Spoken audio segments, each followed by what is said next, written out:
Salam budaya. Para filsawan yang saya hormati, ketemu lagi dengan paguyuban Padepokan Seni Nuroso yang sudah kedua kalinya kami mengadakan pergelaran wayang kulit live streaming secara gotong royong. Ya, catatannya ini, jadi pagelaran Padepokan Seni Nuroso wayang secara gotong royong. Karena memang kami dari komunitas Nuroso selalu mencari celah-celah, ya, mencari celah-celah bagaimana dalam situasi apapun, ya, kita selalu mencari celah supaya dapat menggelar karya, baik ada maupun tidak ada. Ada apanya? Jadi yang penting selalu berkarya dan selalu berkarya. Dan selalu kita mencoba, ya, mencoba mencari sebuah gebrakan-gebrakan baru. Nah, hal ini tidak akan mungkin terjadi kalau kita tidak memahami tentang kata kreativitas itu sendiri. Jadi kadang-kadang memang kalau kita dengar di luar itu ada pengertian kreasi, ada pengertian kreasi baru. Padahal kreasi itu adalah menghasilkan sesuatu yang baru. Wis kreasi, wis baru dibarok lagi. Nah, sebenarnya dalam seni itu sendiri, kreativitas itu adalah sebuah konsentrasi seseorang, ya. Supaya dipahami betul, ya. Kreativitas itu sebuah konsentrasi seseorang di dalam mencapai keheningan, ya. Jadi konsentrasi seseorang di dalam mencari keheningan dengan berfokus pada objek tertentu, kemudian diungkapkan lewat sebuah karya yang diharapkan karya itu baru. Namun di dalam seni tradisi itu baru pengertiannya macam-macam. Ada baru yang betul-betul baru, ada yang bentuknya penataan, kadang-kadang ada juga yang bentuknya sajian dari unsur-unsur yang ada itu sendiri. Nah, ini supaya dipahami betul, ya, supaya dipahami betul. Jadi pengertian baru di dalam seni tradisi itu bisa baru dalam pengertian betul-betul baru, dalam pengertian kalau betul-betul baru itu baru segalanya, ya, baru segalanya. Artinya mungkin gamelannya tidak seperti ini, ya. Mungkin kalau dikatakan itu baru misalnya ya lokdru, gamelan yang saya coba, saya kemas pelorok dan selindru saya itu mungkin bisa seperti itu. Itu pun menurut saya baru mungkin. Sebab apa? Sebab di dalam lokdru itu sendiri masih ada unsur-unsur tradisi. Kadang-kadang di dalam aliran kontemporer itu pengertian baru itu sudah tidak ada unsur-unsur yang sebelumnya ada, termasuk yang tradisi. Itu kadang-kadang pengertiannya semacam itu. Dan itu memang tidak ada yang salah. Pengertian baru itu seperti itu.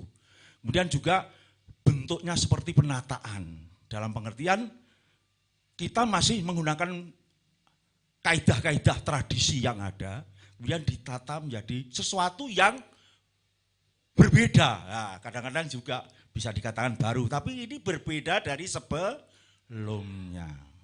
Salah satu contoh ya gending tadi misalnya, ya, gending gendu itu tadi. Di dalam ladrang kan ada ladrang pocong itu, ya, kata-katanya tetap pocong, namun lagunya itu sudah tidak seperti pocong itu sendiri. Itu mungkin dikategorikan sebuah penataan, gitu. Dan masih banyak lagi. Kadang-kadang juga saya terngiang Pak Tristuti, seorang dalang yang sangat kreatif di dalam menyusun catur.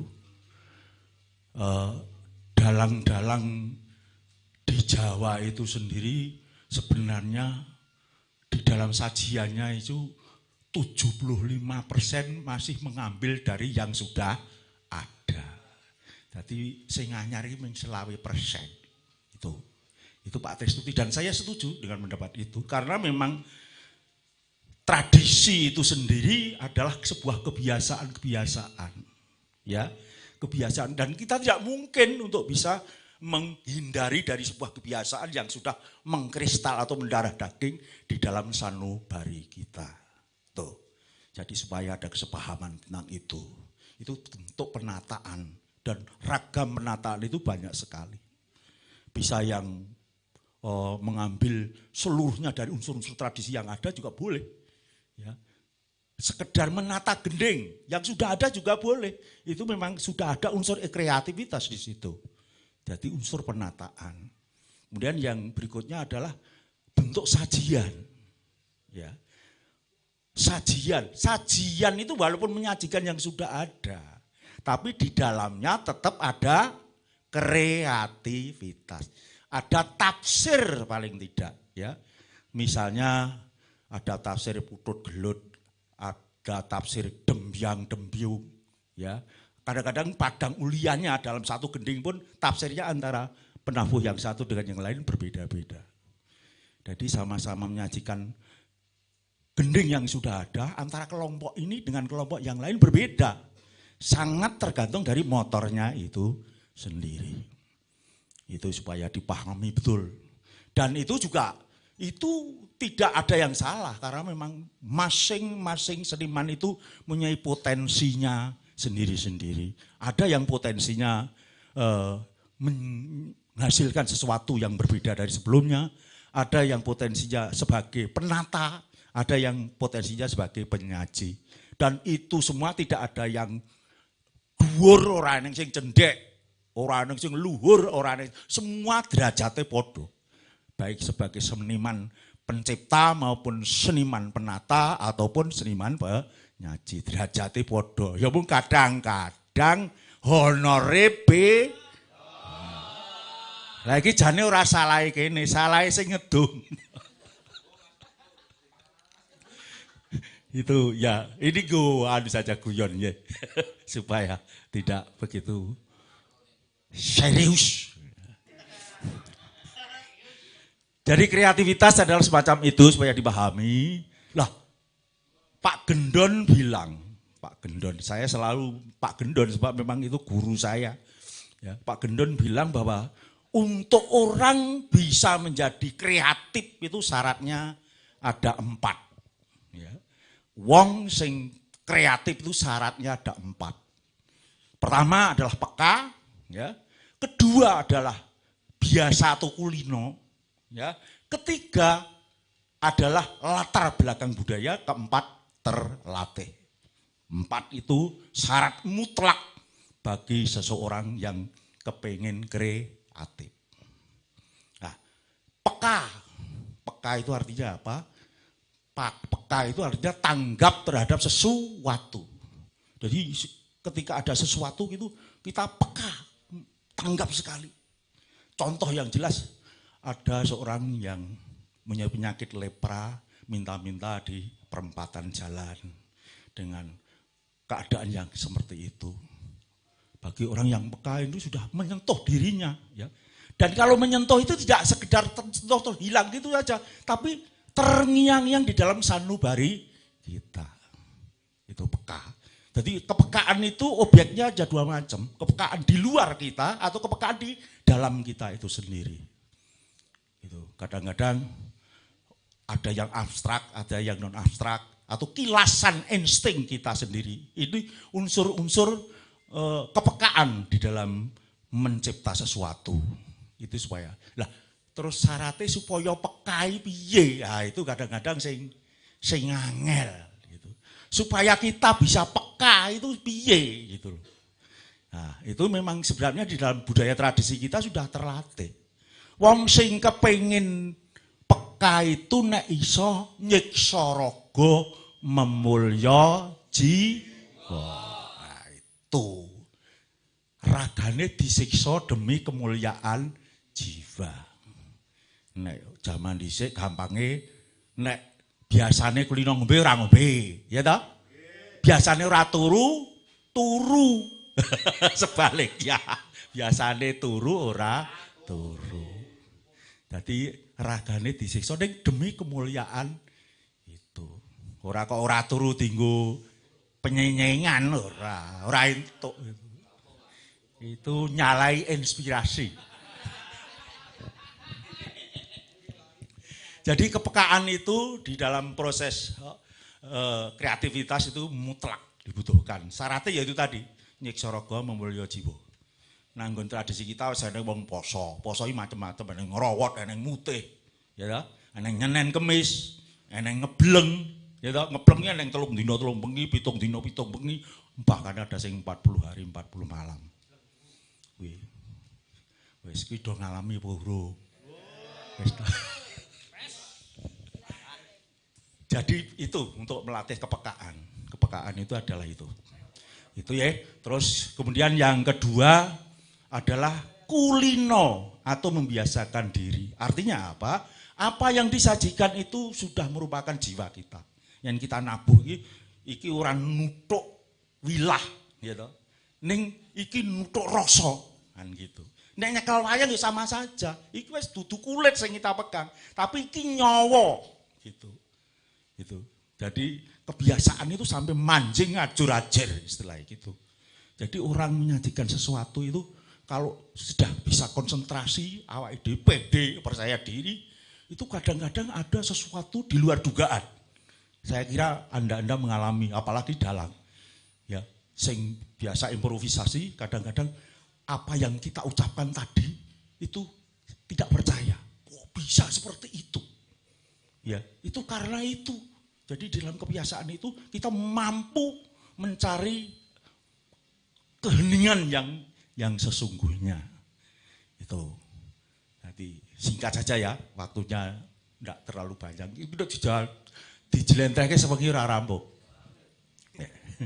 Kemudian yang ketiga adalah terlatih. Latihan. Latihan itu tidak sekedar menguasai sesuatu di dalam keterampilan.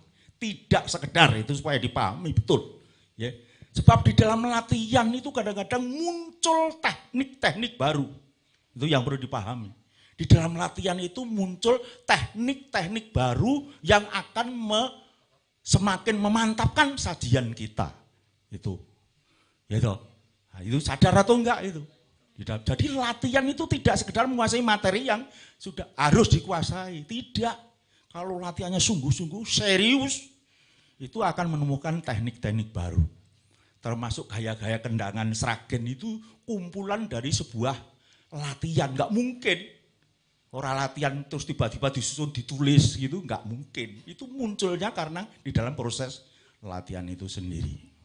Jadi supaya dipahami bahwa latihan itu tidak sekedar menguasai teknik keterampilan yang sudah ada. Tapi kadang-kadang kita bisa menemukan teknik atau keterampilan baru yang biasanya lebih berhasil dari sajian sebelumnya.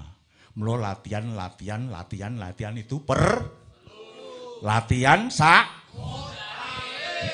itu kadang-kadang disalah tafsirkan. Wong latihan kok nganti sak modare. Dek modar terus ngopo? Ah gitu. Itu salah pengertian. Pengertiannya sak modar itu artinya bahwa tenaga kita kuras. Ukurannya loro, itu gampang. Anggere secara fisik wis goblok, itu berarti wis ora kuat latihan. Ukurannya gitu pengertian sak modare supaya jangan dipahami yang lain. Gitu. Yeah. Terus kemudian yang keempat adalah latar belakang budaya. Ini supaya paham. Jadi semakin banyak unsur-unsur kebudayaan yang kita kuasai, itu akan semakin memacu kreativitas. Itu yang paling pokok, penting sekali ini.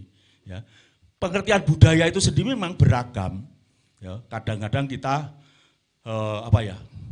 menemukan seorang yang jenius lokal. Jenius lokal itu seperti Pak Marto dan yang lain. Itu artinya apa? Jenius lokal itu seorang yang jenius, tapi masih di dalam lingkup budaya tertentu. Itu jenius lokal. Jeniusnya apa? Mampu menghasilkan sesuatu yang berbeda dari sebelumnya. Dan itu didukung oleh lingkungannya. Itu jenius lokal. Lah, kadang-kadang selain jenius lokal itu jenius yang lain, yang bukan lokal, gampangnya begitu. Artinya pengalaman budayanya semakin banyak, semakin terpenuhi. Contoh yang mudah adalah Pak Narto Sabdo. Pak Narto Sabdo itu gayanya kan nuraming Jawa tok. Kadang-kadang ada warna Jogja, ada warna Bali, ada warna Jawa Timuran, ada warna Sunda, dan lain sebagainya. Walaupun secara keseluruhan masih dikategorikan gaya Jawa istilahnya. Gaya Jawa itu ya biasanya gaya Surakarta. Kalau Pak Narto itu sebenarnya kalau kita lihat vokabulernya itu masih sekitar 60-70% itu masih gaya Surakarta. Jadi itu supaya dipahami betul. Nah, kadang-kadang memang terus setiap orang yang kreatif, ini perlu sekali, itu pasti mendapat tantangan di baik lingkungan maupun di luar lingkungan. Jangan bilang Pak Narto dulu itu karyanya tidak ditentang oleh lingkungan di luar Pak Narto. Ya. Jadi Pak Narto dulu itu ditentang. Pada waktu itu ada aliran keraton yang satu yang klasik. Tiba-tiba muncul gaya Pak Narto sing gobyok, sing ada gecul. Ya, itu terus ditentang oleh kelompok khususnya Surakarta, termasuk ASKI pada waktu itu, termasuk saya. Saya menentang pada waktu itu. Ya. Betul, itu betul menentang. Karena memang di dalam lingkungan komunitas saya itu ingin sekali bahwa sebuah karya itu harus serius dan kudu jingleng dan lain sebagainya. Tiba-tiba terus itu menentang pada waktu itu. Tapi lama-kelamaan ya semakin sadar, oh menentang itu ternyata nutup awake dhewe. Itu yang paling pokok yang perlu dipahami. Jadi wong ora setuju, wong ngundek-undekke, wong tidak sependapat itu sebenarnya orang sing nutup karo awake dhewe. Itu sudah dipahami. Saya kira 4 hal pokok itu kalau kepengen Anda semua kreatif, silahkan dilatih dan dilatih. Dibiasakan juga. Saya kira itu. Nah, dalam kesempatan ini kita juga yang kedua kalinya ya, dulu Mas Dono, sekarang Mas Aang sudah siap akan menyajikan sebuah kemasan, sebuah pakeliran yang harapannya memang ada unsur-unsur kebaruan. Jadi ini karakter Nuroso, setiap kali pementasan pasti ada unsur kebaruan. Ya, mudah-mudahan selalu seperti itu. Maka kami silahkan Mas Aang untuk mempersiapkan diri menggelar cerita Buri Sowo Gandrung.